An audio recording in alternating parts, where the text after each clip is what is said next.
اسے کبھی امید نہیں تھی کہ اس کا کمان کا دھاگا ٹوٹ جائے گا۔ غصے سے بھرے بالو نے ترنت ہی اس پر حملہ کر دیا۔ اسی نازک گھڑی میں اس کا کتا دوڑتا ہوا آیا اور بالو کا دھیان اپنی اور کھینچ لیا۔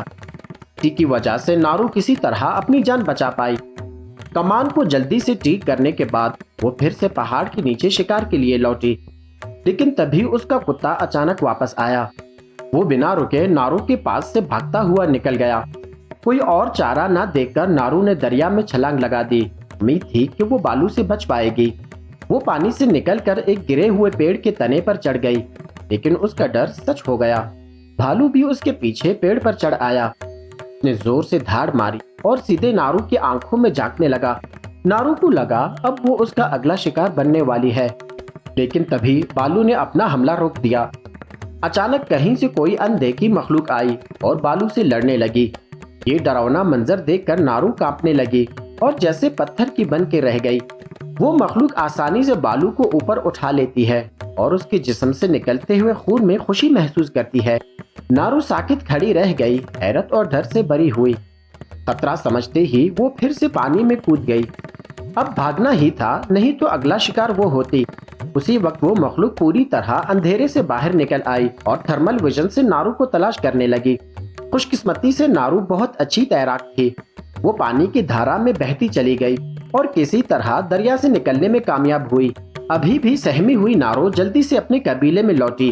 اس نے ان کو سب کچھ بتا دیا، لیکن کسی نے یقین نہیں کیا۔ کوئی مخلوق ننگے ہاتھوں سے بالو کو کیسے مار سکتی ہے؟ سب نے اسے جھوٹا کہا۔ اس کی بات سننے کے بجائے اسے قید کر لیا گیا، لیکن انہیں یہ پتا نہیں تھا کہ وہ مخلوق پہلے ہی درختوں کے اوپر سے انہیں دیکھ رہی تھی۔ اچانک پاس کے جنگل میں کچھ عجیب آوازیں آنے لگی۔ سب نے ترنت ہی اپنے کمان تھام لیے اور حملے کے لیے تیار ہو گئے، لیکن قریب جا کر دیکھا تو وہ صرف کچھ چھوٹے خرگوش تھے۔ ان کے سردار نے نارو کا مذاق اڑایا کہ وہ اتنی سی بات پر ڈر گئی، لیکن جیسے ہی وہ آگے بڑھا اس کے جسم پر 3 لال نشان دکھائی دینے لگے۔ ایک یودھا نے فوراً خطرہ سمجھا اور اس مخلوق کی اور تیر پھینک دیا۔ جیسے ہی تیر جا کے لگا، پریڈیٹر نے آخر کار اپنی اصلی شکل دکھا دی، لیکن بھاگنے کے بجائے بہادر قبیلے کے لوگ اپنے نیزے لے کر کھڑے ہو گئے۔ وہ آمنے سامنے لڑائی کے لیے تیار تھے۔ بدقسمتی سے انہیں اپنی شکتی کا بہت ہی زیادہ اندازہ لگا لیا تھا۔ وہ پریڈیٹر کے سامنے کچھ بھی نہیں تھے۔ صورتحال بگڑتی دیکھ کر نارو نے فوراً کلہاڑی اٹھائی اور اپنے ہاتھوں کی رسیاں کاٹ ڈالی۔ پھر وہ بنا رکے جنگل کی گہرائیوں میں دوڑ گئی، لیکن ابھی وہ زیادہ دور پہنچی بھی نہیں تھی۔ اس کا ساتھی پوہی لمبی گھاس میں چھپا ہوا دکھائی دیا۔ دونوں نے فوراً ایک منصوبہ بنایا کہ چھپ کر اس مخلوق پر حملہ کیا جائے۔ چپ چاپ اس کے پیچھے چلتے ہوئے پوہی نے موقع دیکھ کر کمان سنبھالی۔ تبھی نارو کو کچھ عجیب محسوس ہوا۔ پوہی کی پیشانی پر 3 لال نقطے نظر آنے لگے۔ پریڈیٹر نے اسے پہلے ہی نشانہ بنا لیا تھا۔ دونوں ایک بار پھر سے دوڑ پڑے، مگر پریڈیٹر بہت تیز تھا۔ کچھ ہی دیر میں پوہی پکڑا گیا اور اتنی بے رحمی سے گلا گھونٹا گیا کہ اس کا خون فضا میں بکھرنے لگا۔ نارو صرف بچنے پر دھیان دے رہی تھی، اس لیے اسے قدموں کے نیچے لگے جال کا اندازہ نہ ہوا۔ وہ ترنت ہی ایک لوہے کے بیچ پندھے میں پھنس گئی اور زور سے زمین پر گر پڑی۔ چاہے وہ جتنی بھی کوشش کرے، پندھا نہیں ہل رہا تھا۔ پریڈیٹر نے آہستہ آہستہ زنجیر کھینچنی شروع کر دی۔ نارو کو لگا اب اس کا آخری وقت آ چکا ہے، لیکن تبھی 4 طاقتور مرد اس کے سامنے آ گئے، اور بس وہی لمحہ تھا جب نارو ان کے قبضے میں آ گئی۔ جب نارو کو ہوش آیا تو اس نے خود کو اور اپنے بھائی تابے کو ایک درخت سے بندھا ہوا پایا۔ اصل میں وہ مرد دونوں کو چارہ بنا کر اس مخلوق کو لبھانا چاہتے تھے۔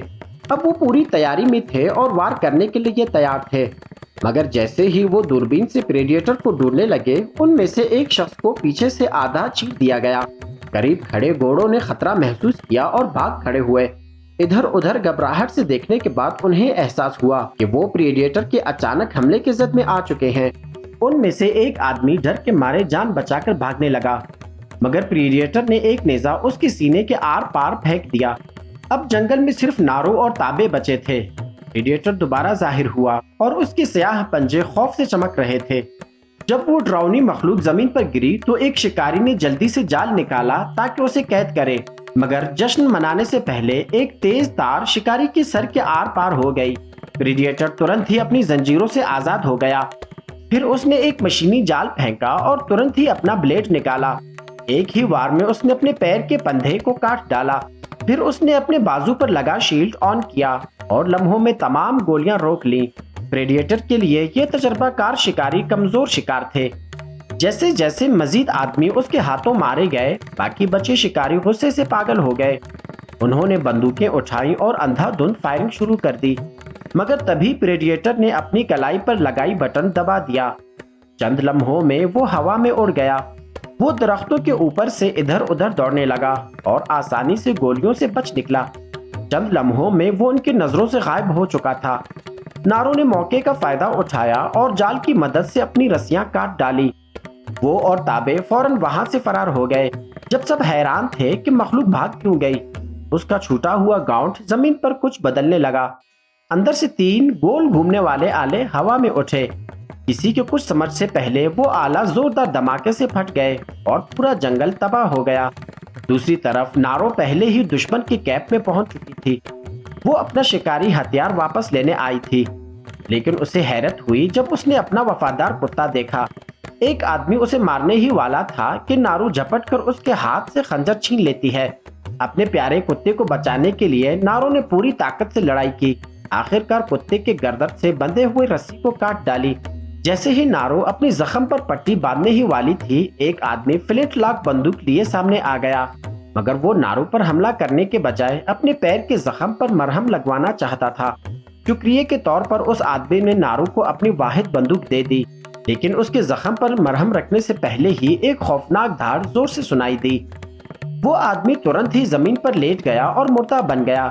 پریڈیٹر نے علاقے کو اسکین کیا، لیکن اسے کوئی زندگی کا نشان نظر نہ آیا۔ اس وقت نارو ایک درخت کے پیچھے چھپی ہوئی تھی۔ جیسے ہی پریڈیٹر پلٹنے لگا، اس کا پیر اس زخمی آدمی کے زخم پر پڑ گیا۔ بدقسمت آدمی کے پاس بچنے کا کوئی موقع نہ تھا۔ پریڈیٹر کے بلیڈ نے ترنت ہی اس آدمی کا سینہ چھید دیا۔ اسی لمحے دور سے کتے کے بھونکنے کی آواز گونجی۔ پریڈیٹر ترنت ہی اپنا ہتھیار نکالا۔ اس نے اپنی انفراریڈ ٹارگیٹنگ سسٹم چالو کر دیا اور درختوں کے بیچ دوڑتے کتے پر نشانہ لگا دیا۔ جیسے ہی وہ اپنا وار کرنے ہی والا تھا، نارو کا بھائی تابے اچانک پیچھے سے آیا۔ اس نے زوردار وار کیا اور پریڈیٹر کا ہیلمٹ گرا دیا۔ لال لیزر بیم فوراً ہی قریبی درخت پر شفٹ ہو گئی۔ تیروں نے جیسے کوئی رہنمائی پا لی ہو، ہر ایک تیر اس لال نشان پر جا گر لگا۔ ادھر نارو نے جلدی سے بندوق میں بارود بھرا۔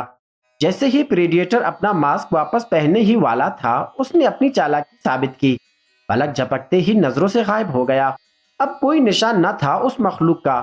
نارو اور تابے بے بس اور پریشان کھڑے رہ گئے۔ پھر اچانک تابے نے پیچھے سے خطرہ محسوس کیا۔ پریڈیٹر نے اب اپنی توجہ نارو پر مرکوز کر لی۔ وہ آہستہ آہستہ اس کی طرف بڑھنے لگا اور تابے نے اپنی آخری طاقت لگا کر اسے مخلوق کو روکے رکھا۔ جب تک پریڈیٹر نے پیچھے مڑ کر دیکھا، نارو غائب ہو چکی تھی، مگر نارو بھاگی نہیں تھی۔ اپنے لوگوں کو مرتے دیکھ کر وہ غصے اور انتقام کی آگ میں جل رہی تھی۔ کچھ ہی دیر میں اسے دور بھاگتا ہوا ایک دشمن نظر آیا۔ ایک منصوبہ ترنت ہی اس کے ذہن میں بن گیا۔ چند لمحوں بعد نارو نے اس آدمی پر حملہ کر دیا۔ اسی رات اس آدمی کو چارہ بنا کر اس نے پریڈیٹر کو لبھایا۔ ہنگامے میں پریڈیٹر کا ہیلمٹ زمین پر گر گیا۔ نارو نے ترنت ہی موقع کا فائدہ اٹھایا اور وہ ہیلمٹ اپنے قبضے میں لے لیا، مگر اس حرکت سے پریڈیٹر اور بھی زیادہ بھپر گیا۔ اس کا بازو ایک ہی وار میں کٹ گیا، لیکن یہ زخم اس درندے کو روکنے کے لیے کافی نہ تھا۔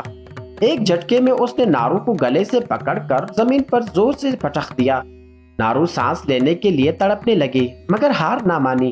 پریڈیٹر نے اپنی شیلڈ چالو کی اور اسے پتھروں سے لگا دیا۔ اسی نازک لمحے نارو نے اس کے منہ سے ایک دانت توڑ کر نکالا اور اس دانت کو اس کے کھال میں گھسا دیا۔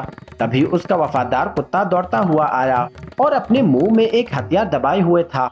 موقع دیکھ کر نارو بھاگی، کلہاڑی اٹھائی اور اس کے پیروں پر وار کیا۔ پھر اس نے پوری طاقت سے رسی کھینچی اور پریڈیٹر کو اس پندھے میں گھسیٹ لیا جو وہ پہلے ہی تیار کر چکی تھی۔ ایک لمحے میں پریڈیٹر نظر سے غائب ہو گیا، مگر نارو کو پتا تھا کہ وہ ابھی مرا نہیں۔ جیسا کہ اس نے سوچا تھا، پریڈیٹر کچھ ہی دیر میں پندھے سے نکل آیا۔ اس نے فوراً اپنا ہتھیار نکالا اور نارو پر گولی چلانے ہی والا تھا، لیکن سب کچھ نارو کی منصوبہ بندی کے مطابق ہو رہا تھا۔ اس نے پریڈیٹر کے ہیلمٹ کی لیزر نشانے پہلے ہی اس کے سر پر سیٹ کر دیے تھے۔ جیسے ہی پریڈیٹر نے گولی چلائی وہی گولی الٹ کر اسی کے سر پر جا لگی۔ اس طرح پریڈیٹر وہیں پر مر گیا۔ آخر کار نارو قبیلے میں واپس پہنچی اور اس کے ہاتھ میں تھا پریڈیٹر کا کٹا ہوا سر۔ اس کی بے پناہ بہادری کی سبب نارو کو قبیلے کی نئی سردار کا درجہ دے دیا گیا اور اس کا وفادار کتا اس کے ساتھ ایک ہیرو کے روپ میں مانا گیا۔ اس کے ساتھ ہی اس خوبصورت سی مووی کی کہانی یہیں پہ ختم ہو جاتی ہے۔ اگر آپ کو ہماری یہ کہانی اچھی لگی تو ہمارے اس چھوٹے سے چینل کو لائک اور سبسکرائب کیجیے گا۔